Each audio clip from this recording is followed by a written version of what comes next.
अनाजी दत्तो, बाळराजे अनाजी पंत म्हणजे काळोखाची मूर्तिमंत गाठ। इथं सद्गुणांचा उजेड अजिबात नाही। कट, कारस्थान, कपट, स्वार्थ, लोभ, मोह, दगा, धोका आणि असुरी महत्वाकांक्षेचं गाठोडं घेऊन फिरणारा व्यापारी जण। यांनी स्वराज्य वृक्षाला पोखरलं, भली भली माणसं गारद केली। यांना दया माया नाही। यांच्यावर हत्तीनं पाय दिला तर हत्तीच्या पायाला सुद्धा कधीच बरा न होणारा इसब होईल। अशांचा अंत होणं गरजेचं। अनाजीला हत्तीच्या पायाखाली द्या, अनाजीला हत्तीच्या पायाखाली द्या, अनाजीला हत्तीच्या पायाखाली द्या। शांत व्हा। आपण सर्वजण ज्या क्षणाची वाट पाहत होतो तो क्षण आता समीप आला आहे। लवकरच राजद्रोह्यांचा पूर्णतः नायनाट झालेला आपणाला बघायला मिळेल। माय बाप हो, छत्रपती शिवाजी महाराजांनी निर्माण केलेल्या स्वराज्याच्या अहिताचा विचार करून छत्रपती संभाजी महाराजांना पन्हाळगडी घातपात करून ठार करण्याचा कट रचणारे आणि त्यांच्या अन्नात विष घालून त्यांना जीवनाशी मारू पाहणारे हे अनाजी पंत यांचं काय करायचं? अनाजीला हत्तीच्या पायाखाली द्या, अनाजीला हत्तीच्या पायाखाली द्या, अनाजीला हत्तीच्या पायाखाली द्या, अनाजीला हत्तीच्या पायाखाली द्या। रायगडी शंभूराजांच्या गैरहजेरीत शहजादा महमद अकबर या मोगलास स्वराज्याचा अर्धा भाग देण्याचं भयंकर कारस्थान करणारे हे ते अनाजी पंत। शिवरायांच्या सहवासात राहून ज्यांनी स्वराज्याची खरोखरच मनोभावे सेवा केली अशा नीतिमंत मंत्र्यांना आपल्या कुटील डावात सहभागी करून घेणारे हे ते पाताळयंत्री कुटील कारस्थानी अनाजी पंत। हे अनाजी पंत म्हणजे पुतना मावशीचे पुरुषी अवतार आहेत। ज्याप्रमाणे पुतना मावशीनं आपल्या दुधात विष कालवून बाळकृष्णाला पाजलं त्याचप्रमाणे या अनाजी पंतांनी आपल्या राजाला शंभू राजांना अन्नात विष घातलं आणि त्यांना मारू पाण्याचा प्रयत्न केला। पण नावाचे शंभू ते तरी ते विष पचवलं। पण हे सगळं घडलं जनता जनार्दनाच्या आशीर्वादानं। आपले शंभूराजे वाचले, छत्रपतींचं स्वराज्य वाचलं। पण अनाजी पंत काय वाचणार नाहीत हे हमखास।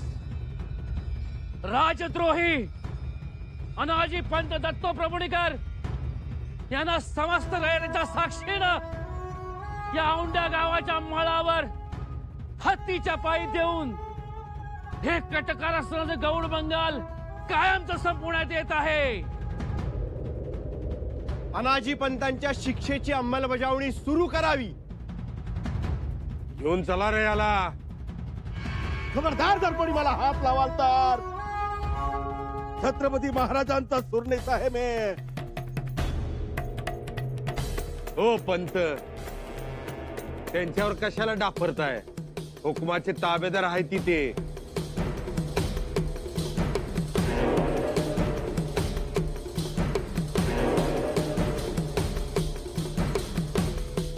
कोंडाजी बाबा, या अनाजी पंताला हात लावायची लायकी नाही कोणाची। पंत, गलबत बुडालं तुमचं। बुडाला तर बुडाला, परवा नाही त्याची। पण मी नमणार नाही। पडलं तरी नाक वरतीच म्हणा की। असाच अनाजी आहे, नमणार नाही। आणि अशी तुमची पाठही सोडणार नाही। पुन्हा जन्म घेईन, शंभूराजांना विरोध करेन, वाटेल ती बदनामी करेन।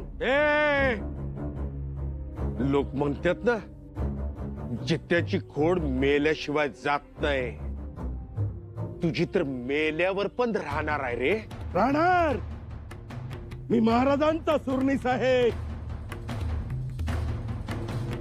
तुम्ही ज्या पद्धतीनं सत्याला नामशेष करू पाहताय ना, ते चांगलं नाही. कोंडाजी बाबा, एक लक्षात ठेवा, मी कोणाला नमणार नाही. ए नगर नमोस, चला रे घ्यायला.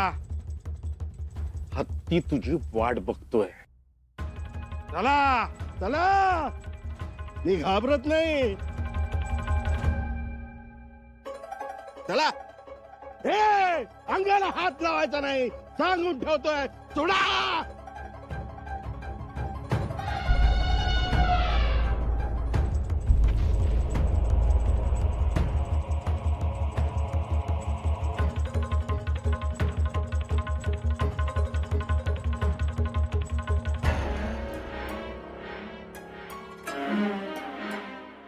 हे सोडा मला. अरे मला जगायचंय. हे अरे सोडा रे. अरे कोंडाजी बाबा, कोंडाजी बाबा, मला वाचवा, वाचवा मला. पिशवे बाबा, अरे दया कर माझ्यावर, सोड मला. आता काय झालं म्हणायचं पंत? हत्तीची शेपूट बी बघितली नाही सा तुम्ही अजून, आणि पळता बाई थोडी झाली तुमची. बाबा, मी तुमचे पाय धरतो, ऐका. शंभूराजाला सांगा मी गुन्हा कबूल केलाय म्हणून. हो, मी गुन्हेगार आहे, गुन्हेगार. शंभूराजे चांगले आहे, त्याचा चांगुलपणाच मला कधी आवडला नाही. सतत त्यांना विरोध केला.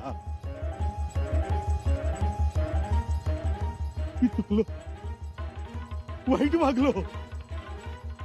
आपल्या अन्नदात्याशी असं वागायचं नसतं हे माहीत असून सुद्धा तसं वागलो. आणि हे लोक गंगेला स्मरून सांगतोय.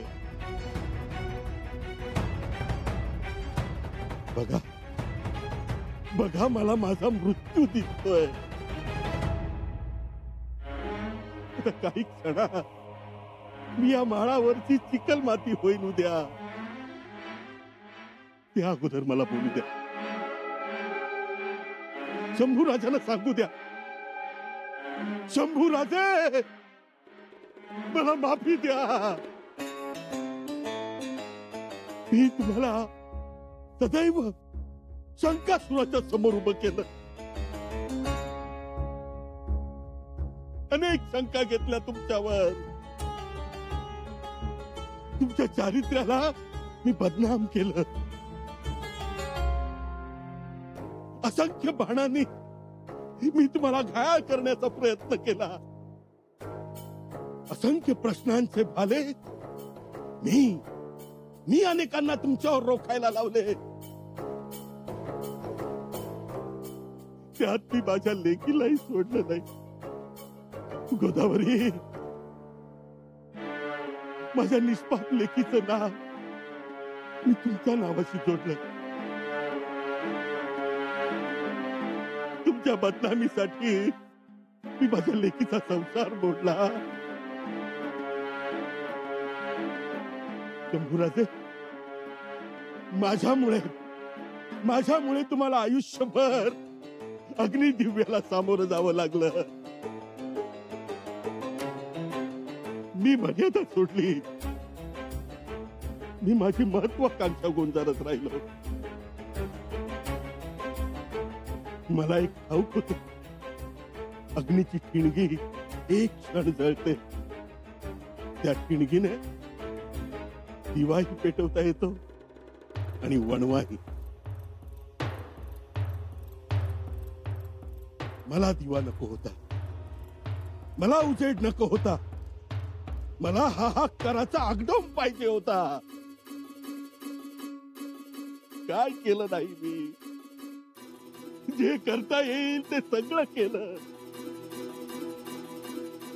पण खरं तर शंभूराजे, तुमच्या शेल्याचा वारा सुद्धा अंगावर घ्यायची माझी लायकी नाही. पण मी मात्र तुमच्या गळ्याला नथ लावत होतो. शंभूराजे तुम्ही फितूर, तापट, संतापी, व्यभिचारी, ही जी काही दूषणं लावली ती मी लावली. पण प्रत्यक्षात शंभूराजे तुम्ही थोर, महापराक्रमी, सवाई शिवराय. मी तुमच्या तेजाला काळोखाच्या दोरीनं बांधू पाहत होतो, पण शक्य नाही झालं ते. इथे शिवरायांची पुण्याही थोर झाली. नाही, अनाजीचा कावा थिटा पडला. पंत,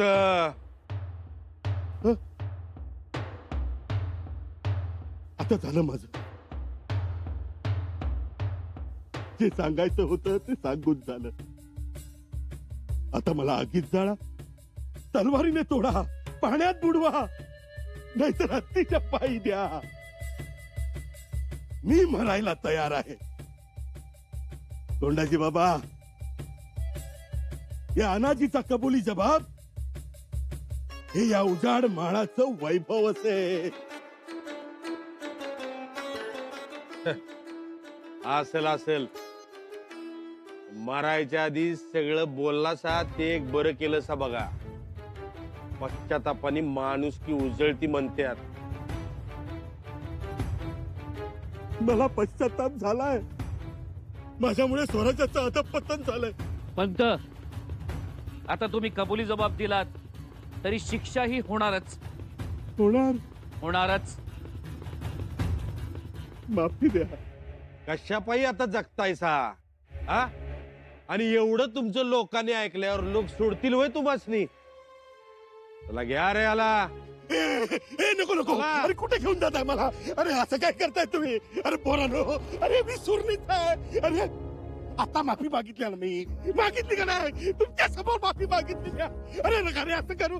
अरे तू बघ, हे नको, हे नको. अरे तू बघतोय बघ कसं माझ्याकडे. नाही नको. हे मला सोड. हे सोड. अरे सोड. हे तुला शंभूराजाची शपथ आहे. हे तू महाराजांची शपथ आहे तुला. हे सोडा. हे सोडा मला. हे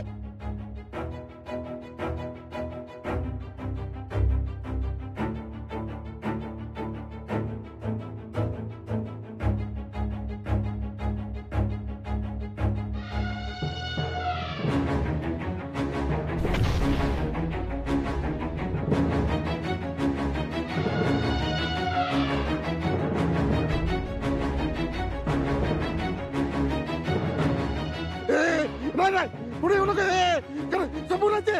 शंभूराजे मी चुकलो. मला माफ करा शंभूराजे. नको नको नको.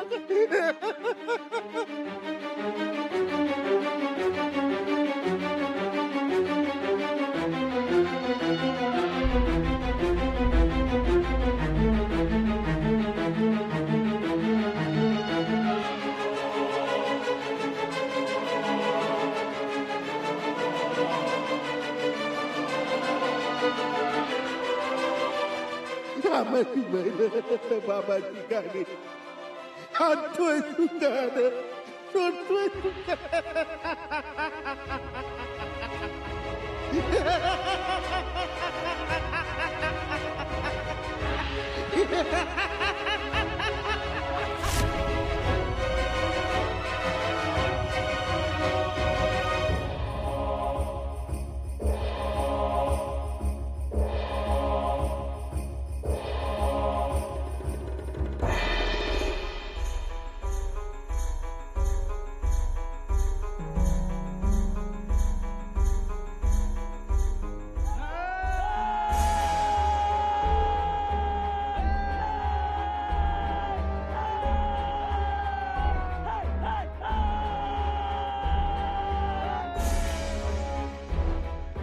द्वेषानं जर दर्याचं रूप घेतलं असतं तर तो आज अनाजी पंतांसारखा दिसला असता. आज हा द्वेष दर्या या औंढा गावाच्या माळावर लुप्त झाला आहे.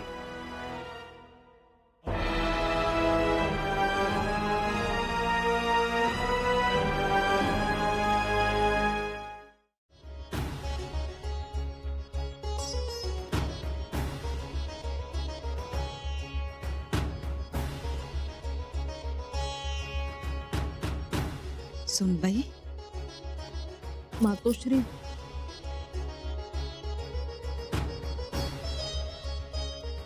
रायगडाच्या हातापायातलं त्राण गेल्यासारखं झालंय.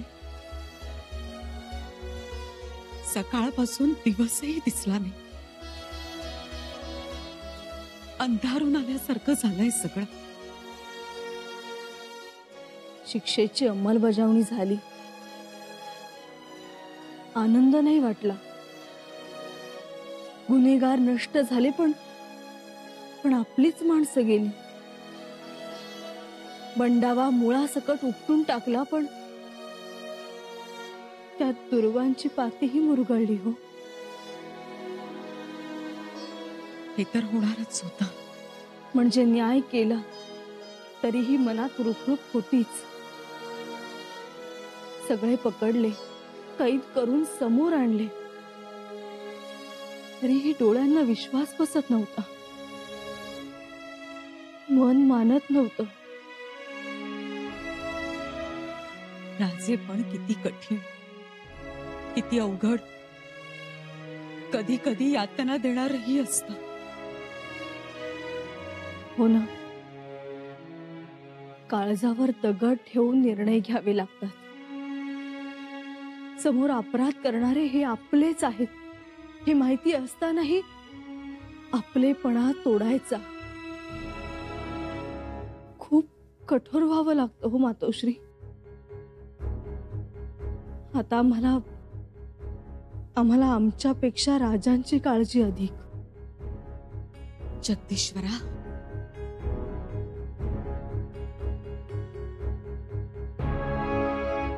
काय अवस्था झाली असेल हो त्यांची. गुंचत होते.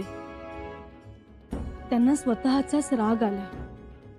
हे असं काही घडतंय, अशी कटकारस्थानं शिजतायत, हे कळलंच नाही त्यांना. कारभाऱ्यांना सुधारण्याची संधी दिली होती त्यांनी, पण कारभाऱ्यांना ती कळलीच नाही. ह्या सगळ्या प्रसंगाला कारणीभूत मंत्री सरदारच आहेत. बाळाजी पंतांच्या घरी काय परिस्थिती असेल हो? त्यांची पत्नी, त्यांची आई गुलबाई, त्यांची अवस्था तर बघण्यासारखीही नसेल. पण त्या बोलणाऱ्यातल्या नाही, गप्प बसतील. पण अशी सगळीच माणसं गप्प बसतील असं नाही ना सुनबाई. बोलणार नाहीत ते, पण त्यांची मनं दुखावली असणारच ना. घडलेल्या प्रसंगाचे ओरखडे त्यांच्या मनावर उमटले असतीलच. ओरखडे उमटतीलच, परंतु ही वेळ आणली कोणी? आणि राजांना तरी काय यात चूक आहे? म्हणजे जे काही केलं त्यात त्रास आहे आणि तो होतोय आपल्याला. आणि हे केलं नसतं तर त्याचा त्रास हा स्वराज्याला झाला असता. कळतंय हो आम्हाला हे सगळं.